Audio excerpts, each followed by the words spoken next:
Mi esposo fingió estar enfermo durante 3 años para no trabajar. Luego lo encontré en un crucero con otra mujer, 3 minutos. Eso fue todo lo que necesité para que mi vida entera se desmoronara frente a mis ojos. 3 malditos minutos mirando a través de la barandilla de aquel crucero, con un mojito en la mano que nunca llegué a probar.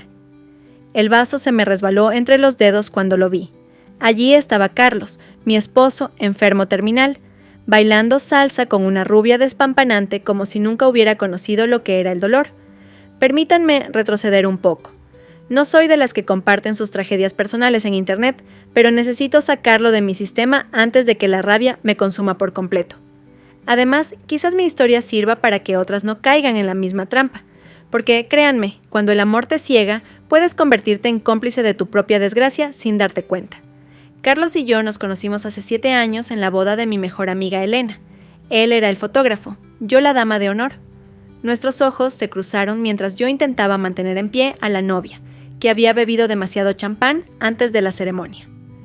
¿Necesitas ayuda con bridecilla?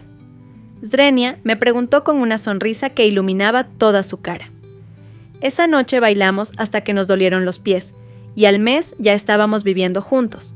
Los primeros 2 años fueron como un sueño. Carlos tenía su propio estudio fotográfico. Yo acababa de conseguir un ascenso en la agencia de marketing donde trabajaba. Viajábamos cuando podíamos, ahorrábamos para comprar una casa, y nos reíamos de las parejas que decían que el matrimonio era una tumba. Nosotros somos diferentes, nos repetíamos mientras planeábamos nuestro futuro. La boda fue sencilla, pero perfecta. Nos casamos en la playa, con nuestros amigos más cercanos y familia. Carlos lloró cuando dije mis votos. Yo también lloré cuando él dijo los suyos. En la salud y en la enfermedad, prometimos ambos. Qué irónico suena ahora. Todo comenzó a cambiar hace aproximadamente 3 años y medio. Carlos empezó a quejarse de dolores de cabeza intensos. Al principio, pensé que era estrés. Su negocio estaba pasando por un momento difícil debido a la crisis económica. Muchas parejas posponían sus bodas o buscaban fotógrafos más baratos. Las facturas se acumulaban y nuestra cuenta de ahorros disminuía. Le sugerí que buscara un trabajo adicional mientras las cosas mejoraban, pero siempre tenía una excusa. «Los dolores me están matando, Marta», me decía mientras se frotaba las sienes. «Apenas puedo concentrarme para editar las fotos que ya tengo». Como cualquier esposa preocupada, lo llevé al médico. Dr. Ramírez, nuestro médico de cabecera, le recetó analgésicos y sugirió una resonancia magnética por precaución. Los resultados fueron normales, pero Carlos insistía en que algo no estaba bien. «Los médicos se equivocan todo el tiempo», decía. Mi tío Roberto tuvo dolores durante meses antes de que le diagnosticaran un tumor cerebral. Así comenzó nuestro peregrinaje por consultas médicas. Neurólogos, especialistas en dolor, incluso un neurocirujano. Todos decían lo mismo. Físicamente, Carlos estaba bien. Quizás era estrés, quizás migrañas crónicas. Le recetaron más medicamentos, terapia, ejercicio. Pero nada parecía funcionar. De hecho, su condición empeoró. Los dolores de cabeza dieron paso a fatiga extrema. Luego vinieron los mareos, las náuseas, la sensibilidad a la luz. Carlos dejó de trabajar por completo. «No puedo sostener la cámara sin que me tiemblen las manos», se lamentaba.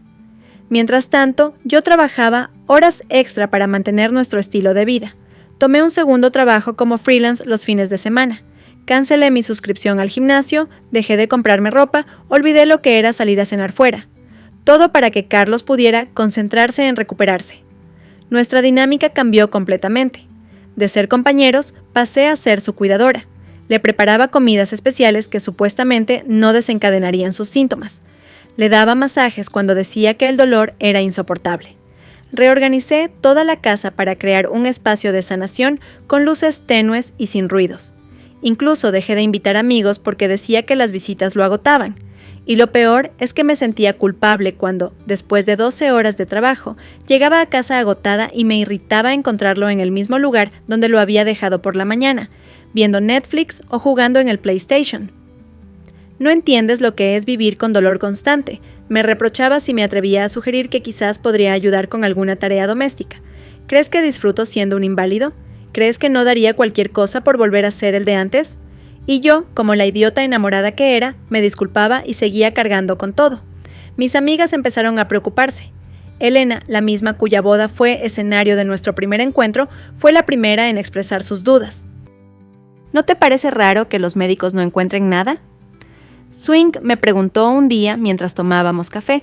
Mi prima tiene esclerosis múltiple y le hicieron 1000 pruebas antes de diagnosticarla. Si Carlos tuviera algo serio, ya lo sabrían. Defendí a mi esposo como una leona. Hay enfermedades que no se detectan fácilmente, argumenté. Además, yo lo veo sufrir todos los días. No está fingiendo. Pero la semilla de la duda ya estaba plantada. Comencé a notar pequeñas inconsistencias. Carlos decía que no podía soportar las luces brillantes, pero lo encontraba viendo televisión a todo volumen cuando creía que yo no estaba. Se quejaba de que no podía concentrarse para leer, pero lo descubría absorto en su teléfono durante horas. Juraba que apenas podía caminar hasta el baño sin ayuda, pero un día llegué temprano del trabajo y lo vi corriendo a la habitación desde la cocina. Cuando le preguntaba sobre estas contradicciones, siempre tenía una explicación. Tengo días buenos y días malos, era su respuesta favorita. O estaba haciendo un esfuerzo porque sé cuánto te preocupas por mí. Aún así, seguí a su lado, convencida de que, si bien quizás exageraba algunos síntomas, realmente estaba enfermo. Hasta que hace 3 semanas recibí un correo electrónico que cambiaría todo. Era de American Express, confirmando la compra de un boleto para un crucero por el Caribe. Un crucero de 7 días que costaba más de lo que yo ganaba en un mes. Lo extraño es que yo no había comprado ningún boleto. Pensé que era un error o un intento de phishing, hasta que vi el nombre del pasajero, Carlos Mendoza. Mi primer instinto fue confrontarlo, pero algo me detuvo. Si realmente estaba planeando unas vacaciones a mis espaldas mientras yo trabajaba como esclava para mantenerlo, merecía ser descubierto con las manos en la masa. Llamé a la compañía de cruceros y, fingiendo ser la asistente de Carlos, pregunté si podía añadir a otra persona al itinerario. Por supuesto, me dijo la amable representante. El señor Mendoza tiene una suite con balcón. Hay espacio para 2 personas más, si lo desea. 2 personas más. Mi corazón se hundió. ¿Estaba planeando irse de crucero con alguien más? Mientras yo creía que apenas podía levantarse de la cama. Decidí seguirle el juego. Reservé mi propio boleto para el mismo crucero, pero me aseguré de elegir un camarote en otra cubierta. También pedí vacaciones en el trabajo por primera vez en 3 años. Mi jefe casi se desmaya de la sorpresa, pero me las concedió de inmediato. Te las mereces, Marta. Has estado llevando el peso de todo el departamento. No le dije nada a Carlos sobre mis planes. Durante las 2 semanas previas al crucero, seguí actuando con normalidad. Incluso intensifiqué mis cuidados, preguntándole constantemente cómo se sentía, si necesitaba algo. 3 días antes de la fecha de embarque, Carlos me dio la noticia.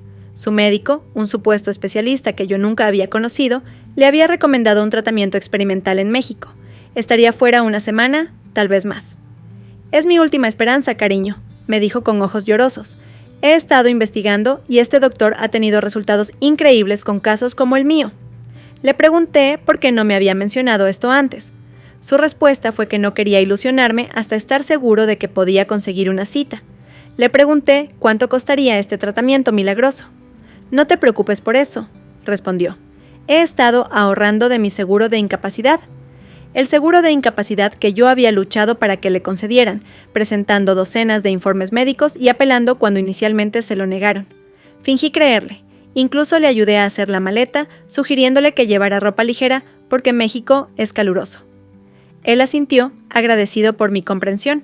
El día de la partida, lo llevé al aeropuerto. Me abrazó más fuerte de lo habitual antes de dirigirse a la puerta de embarque.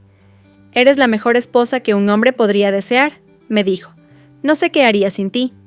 «Yo tampoco sé qué haría sin mí», respondí con una sonrisa que no llegó a mis ojos. Esperé hasta que desapareció entre la multitud y luego me dirigí a mi propio terminal. Mi vuelo a Miami, donde zarparía el crucero, salía 2 horas después. Durante todo el vuelo, una parte de mí esperaba estar equivocada. Quizás realmente iba a México para un tratamiento.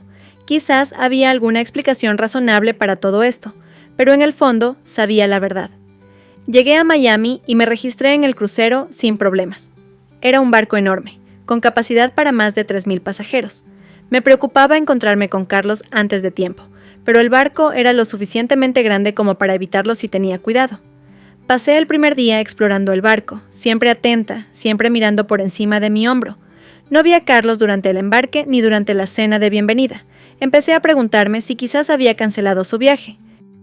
Fue en la segunda noche cuando finalmente lo vi. Yo estaba en la cubierta superior, disfrutando de la brisa marina y contemplando la posibilidad de que todo hubiera sido un malentendido, cuando escuché una risa familiar. Una risa que no había oído en años. Me giré lentamente y allí estaba él, mi esposo enfermo terminal, bailando salsa junto a la piscina como si nunca hubiera conocido el dolor. Su pareja de baile era una mujer despampanante, al menos 10 años menor que yo, con un bikini que dejaba poco a la imaginación. Lo observé durante varios minutos, incapaz de moverme.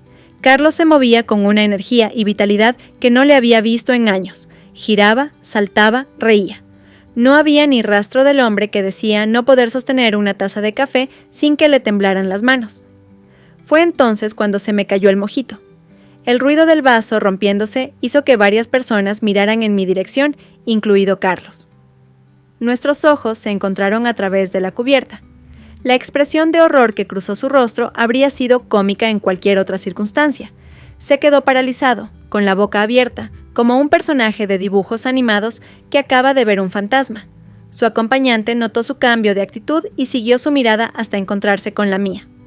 Frunció el ceño, confundida, y le dijo algo al oído. Carlos negó con la cabeza, todavía mirándome fijamente. Decidí que ya era suficiente de estar observando desde lejos. Me acerqué a ellos con paso firme, esquivando bailarines y mesas. Carlos parecía querer huir, pero estaba atrapado entre la multitud y la piscina. Vaya, parece que el tratamiento en México está funcionando de maravilla, dije cuando llegué frente a él. Mi voz sonaba sorprendentemente calmada, considerando que por dentro sentía como si un volcán estuviera a punto de erupcionar.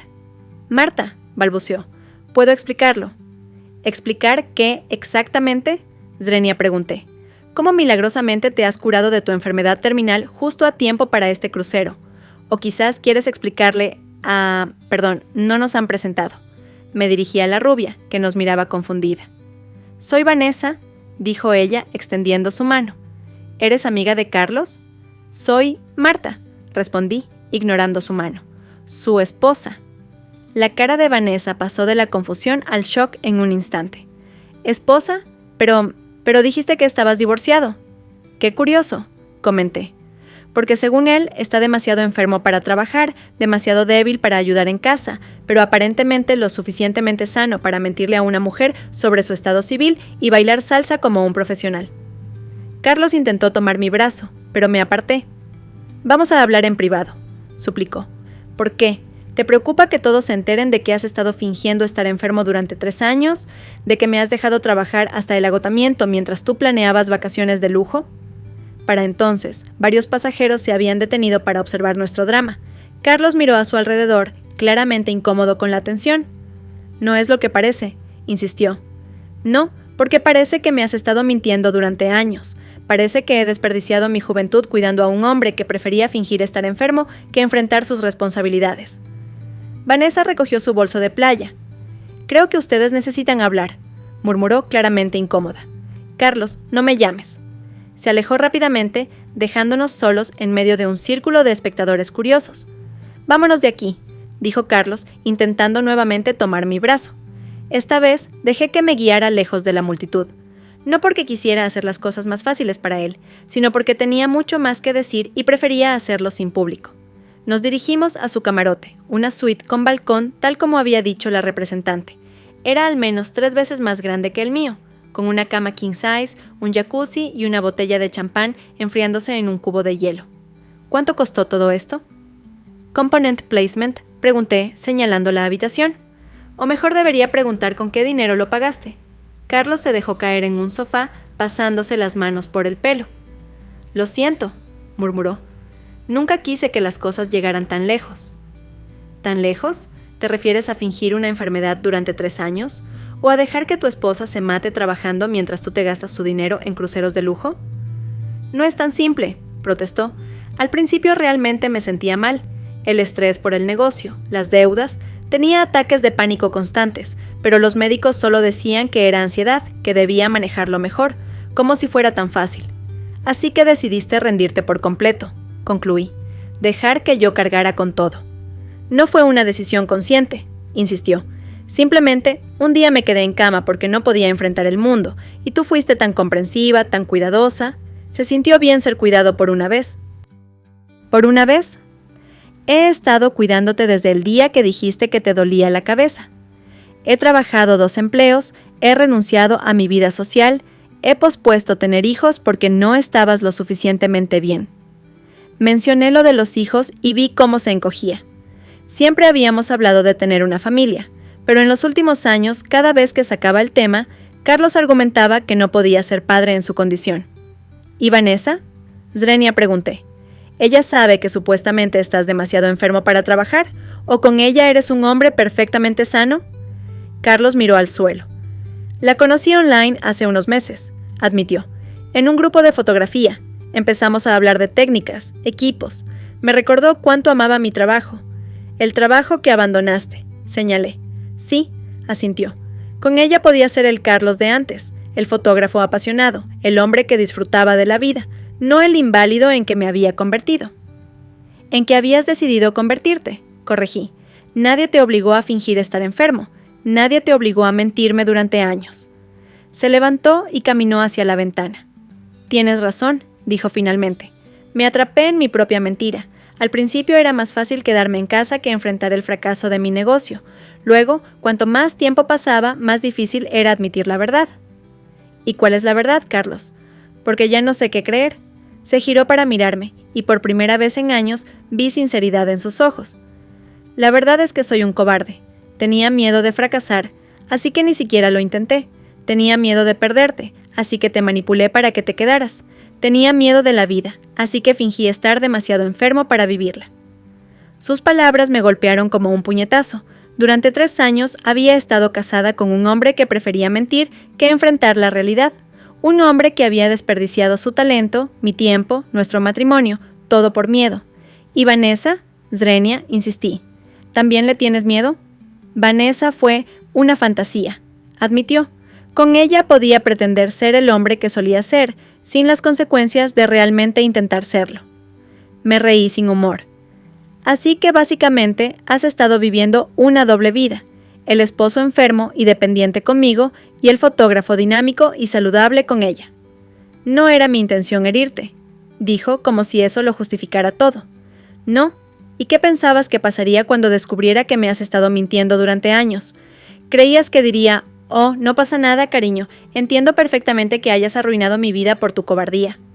Carlos no respondió, no había respuesta posible. Me senté en la cama, repentinamente agotada. Toda la adrenalina que me había mantenido en pie se evaporó, dejándome vacía. ¿Sabes qué es lo peor? Zrenia, después de un largo silencio. Que te habría apoyado si hubieras sido honesto, si hubieras dicho estoy deprimido o tengo ansiedad o incluso no quiero trabajar más como fotógrafo. Habríamos encontrado una solución juntos, pero elegiste mentir, elegiste manipularme, elegiste traicionarme de la peor manera posible. Lo sé, susurró, y lo siento más de lo que puedo expresar. Tus disculpas no me devuelven los 3 años que perdí cuidando a un enfermo imaginario, respondí. No me devuelven la energía que gasté preocupándome por ti, los amigos que dejé de ver, las oportunidades que rechacé porque mi esposo me necesitaba en casa. Me levanté, decidida a poner fin a esta conversación y a este matrimonio.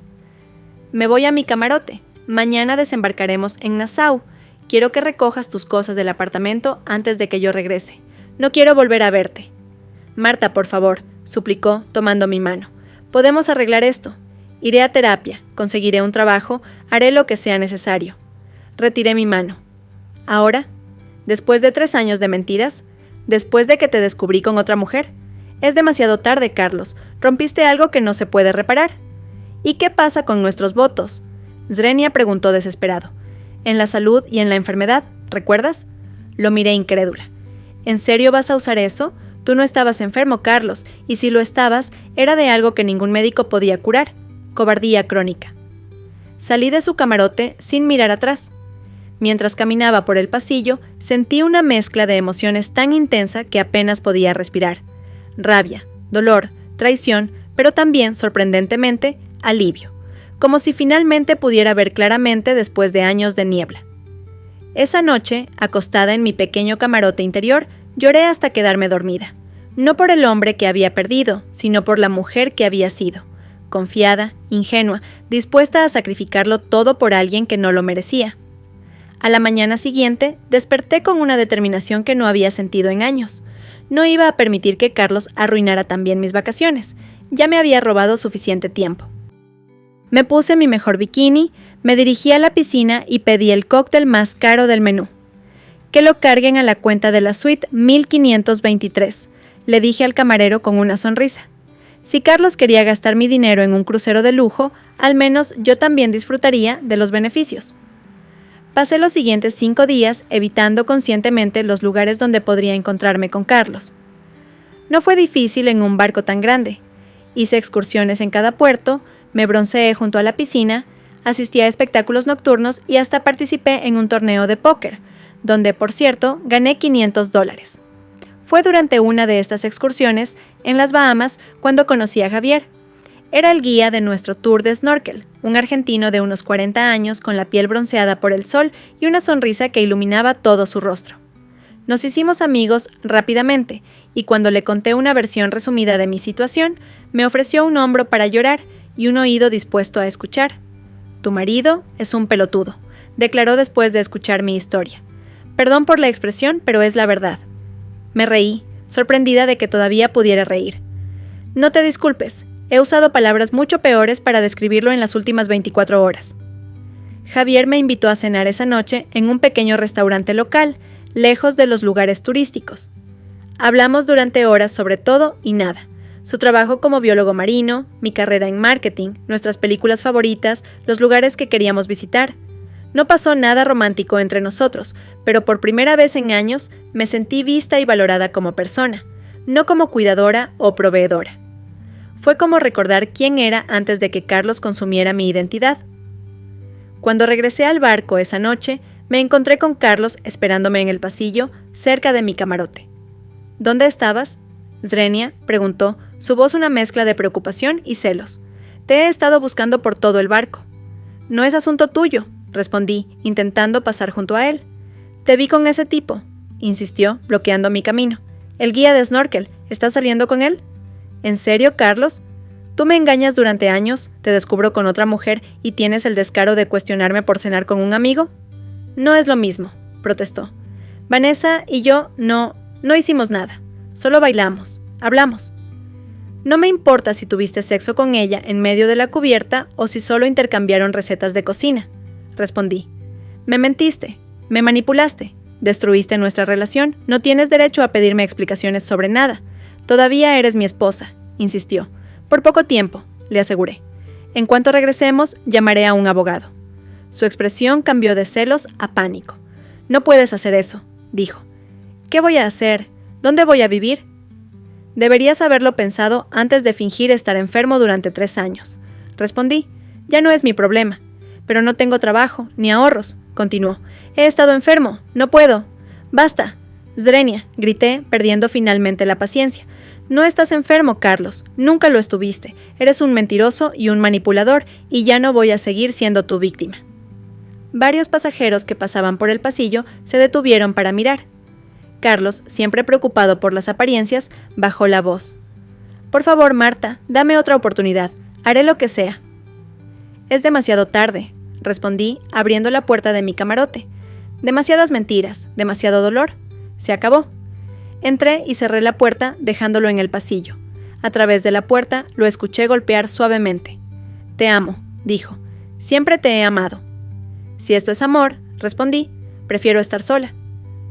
No volvió a molestarme durante el resto del crucero.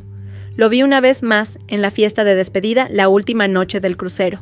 Estaba solo en un rincón, con un vaso de whisky en la mano, observándome desde lejos. Nuestras miradas se cruzaron por un momento y vi algo en sus ojos que nunca había visto antes. Vergüenza genuina. Aparté la mirada y seguí bailando con un grupo de personas que había conocido durante el viaje. Por primera vez en años me sentía ligera, como si me hubiera quitado un peso de encima. Cuando el barco atracó en Miami, me aseguré de ser una de las primeras en desembarcar. No quería otro encuentro incómodo con Carlos. Tomé el primer vuelo disponible de regreso a casa, decidida a comenzar el proceso de divorcio lo antes posible. Al llegar a nuestro apartamento, me sorprendió encontrarlo vacío. No solo Carlos había recogido sus cosas como le pedí, sino que había dejado todo impecable. Sobre la mesa del comedor había un sobre con mi nombre.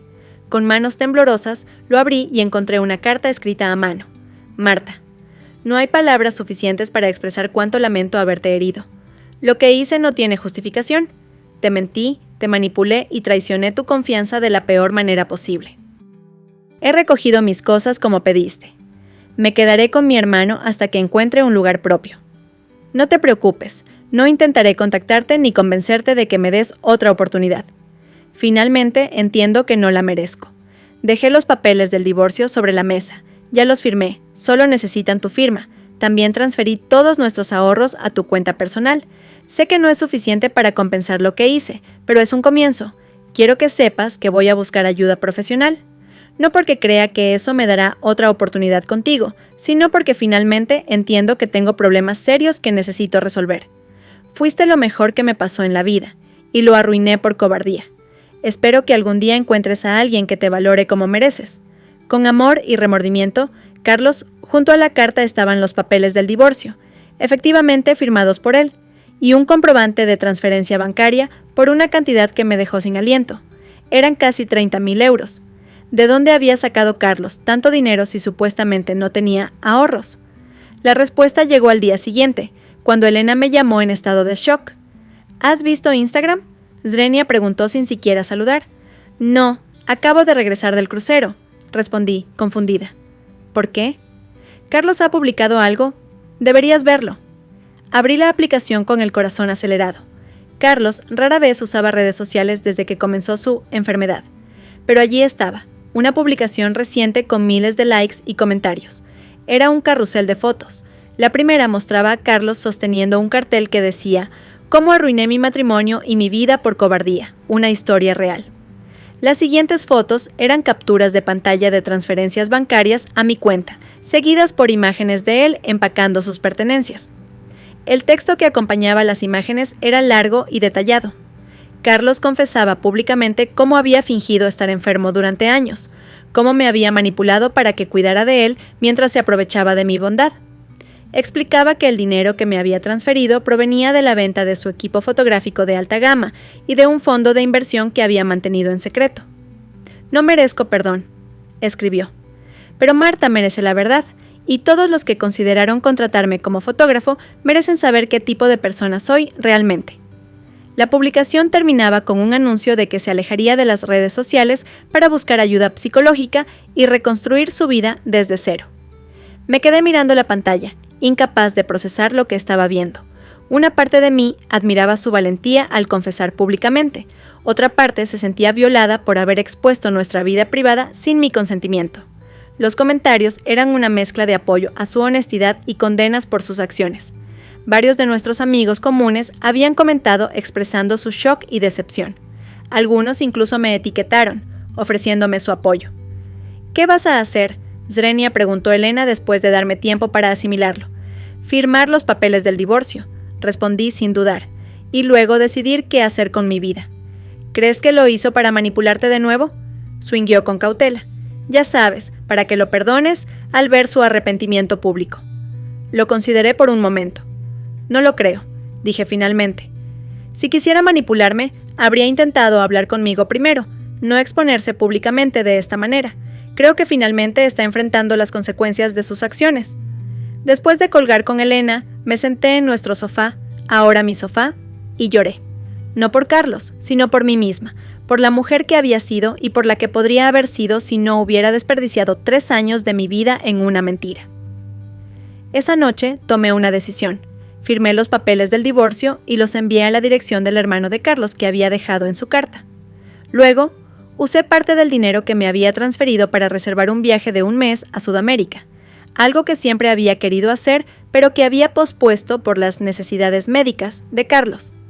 Los siguientes días fueron un torbellino de actividad. Pedí una excedencia en el trabajo. Mi jefe, comprensivo después de años de verme trabajar sin descanso, me la concedió sin problemas. Cancelé mi segundo empleo como freelance y comencé a planear mi viaje. Una semana después de regresar del crucero, recibí un mensaje de Javier. el guía de snorkel que había conocido en las Bahamas. Habíamos intercambiado números, pero no esperaba que realmente me contactara. «¿Cómo estás, guerrera?», Zrenia preguntó.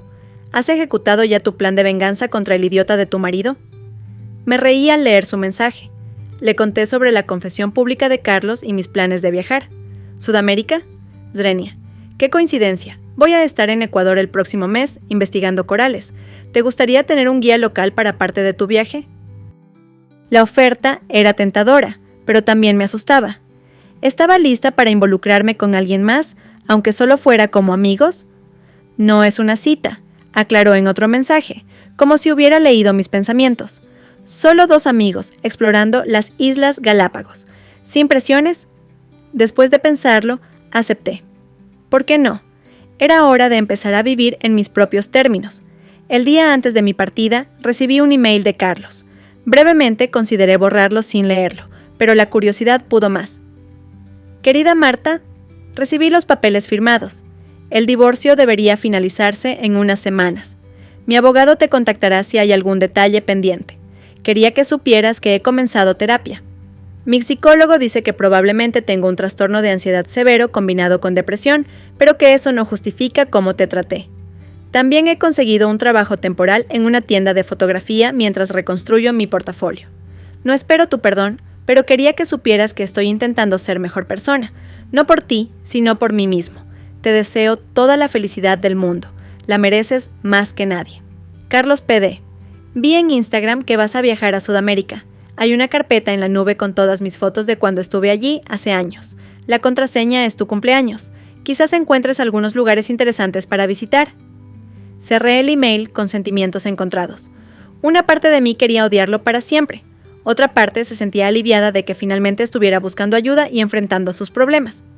Decidí no responder. Algunas puertas es mejor dejarlas cerradas. Mi viaje a Sudamérica fue todo lo que esperaba y más. Visité Machu Picchu al amanecer, navegué por el Amazonas, bailé salsa en Colombia y exploré los mercados coloridos de Ecuador. Me encontré con Javier en las Islas Galápagos como habíamos planeado y pasamos una semana maravillosa buceando con tortugas marinas y observando iguanas únicas en el mundo. No pasó nada romántico entre nosotros, pero nuestra amistad se fortaleció. Javier era divertido, inteligente y, lo más importante, completamente honesto sobre quién era y qué quería de la vida. Un refrescante cambio después de años con Carlos. ¿Sabes qué es lo más triste? Swing, le dije una noche mientras cenábamos en la playa. Que Carlos no necesitaba mentirme. Si me hubiera dicho que estaba deprimido, que no podía manejar el estrés de su negocio, lo habría entendido. Habríamos encontrado una solución juntos. Algunos hombres prefieren mentir antes que mostrar vulnerabilidad, respondió Javier. Es parte de esa masculinidad tóxica con la que nos criaron. Los hombres no lloran, los hombres no piden ayuda, pura mierda que nos hace daño a todos. Sus palabras me hicieron reflexionar sobre cuántas relaciones se arruinan no por falta de amor, sino por falta de honestidad y comunicación. Cuando regresé a casa después de un mes de aventuras, me sentía como una persona diferente. Más fuerte, más clara sobre lo que quería, y sorprendentemente menos amargada. El divorcio se finalizó mientras estaba de viaje. Al regresar, encontré los documentos oficiales en mi buzón, 18 páginas legales que ponían fin a 7 años de relación. Debería haberme sentido triste, pero solo sentí alivio.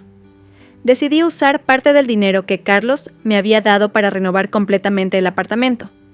Pinté las paredes de colores vibrantes, compré muebles nuevos y doné todo lo que me recordaba a mi vida anterior.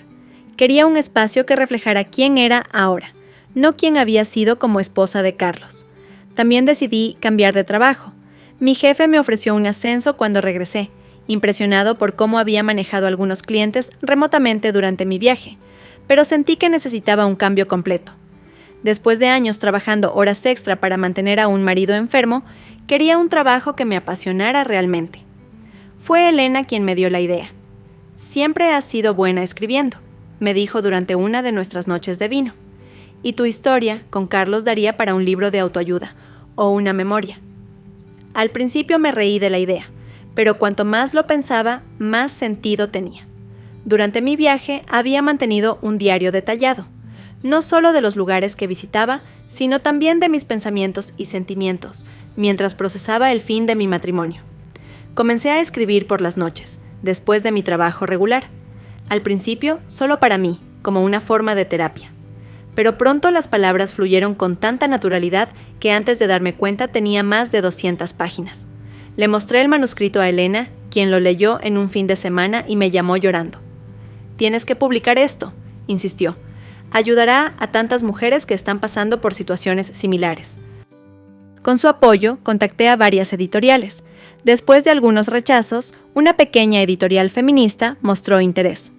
Les gustó mi enfoque honesto sobre cómo había permitido que mi identidad fuera consumida por las necesidades de mi pareja y cómo había encontrado la fuerza para reconstruirme.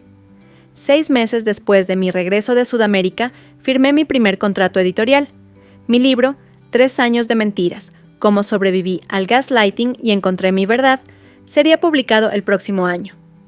La noche que recibí la noticia, celebré con Elena y algunos amigos cercanos en mi apartamento renovado. Mientras brindábamos con champán, Elena me entregó un pequeño paquete. «Llegó hoy», dijo. «No tiene remitente, pero creo que sé de quién es». Dentro había una cámara Polaroid vintage y una nota escrita a mano, para capturar los momentos reales de tu nueva vida. Sin filtros, sin edición, solo verdad. Felicitaciones por el libro. Siempre supe que eras una escritora talentosa. C. Miré la cámara con sentimientos encontrados. Era exactamente el modelo que había admirado en una tienda de antigüedades años atrás, cuando Carlos y yo apenas comenzábamos a salir. Le había mencionado cuánto me gustaba, pero nunca pensé que lo recordaría después de tanto tiempo. ¿Estás bien?, Zrenia preguntó Elena, notando mi expresión. Sí, respondí, guardando la cámara en su caja, solo pensando en lo extraña que es la vida. Hace un año estaba atrapada en un matrimonio basado en mentiras, convencida de que mi único propósito era cuidar de un hombre enfermo. Ahora estoy divorciada, con un libro en camino y más feliz de lo que he estado en años. ¿Lo perdonaste?, swingueó con cautela. Consideré la pregunta por un momento. No estoy segura si perdonar es la palabra correcta, respondí finalmente. Digamos que he hecho las paces con lo que pasó. Ya no estoy enojada, ya no quiero venganza. Simplemente he seguido adelante. Esa noche, después de que todos se fueron, saqué la Polaroid de su caja.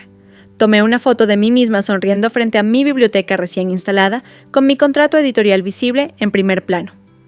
La imagen se reveló lentamente, mostrando a una mujer que apenas reconocía, confiada, radiante, libre. Escribí en el margen inferior, Día 1 de mi vida auténtica, y la pegué en la primera página de un nuevo diario. No sé qué me depara el futuro. Si volveré a enamorarme, si mi libro será un éxito, si encontraré una nueva carrera que me apasione tanto como la escritura. Lo único que sé con certeza es que nunca más permitiré que nadie me haga dudar de mi realidad o sacrificar mi bienestar por una mentira. A veces pienso en Carlos y me pregunto cómo estará, si realmente ha cambiado, si ha encontrado la paz consigo mismo. Una parte de mí espera que sí, no por nosotros. Ese capítulo está definitivamente cerrado, sino porque nadie debería vivir atrapado en sus propios engaños. Si hay algo que aprendí de toda esta experiencia, es que la honestidad, aunque a veces duela, siempre es el camino más corto hacia la felicidad verdadera. Las mentiras pueden parecer una salida fácil, pero eventualmente construyen una prisión de la que es difícil escapar. Así que aquí estoy, compartiendo mi historia con ustedes. No para buscar simpatía o validación, sino con la esperanza de que alguien que esté pasando por algo similar encuentre el valor para enfrentar la verdad y reclamar su vida, porque al final del día eso es lo que hice. Reclamé mi vida. Y aunque el camino fue doloroso, cada paso valió la pena.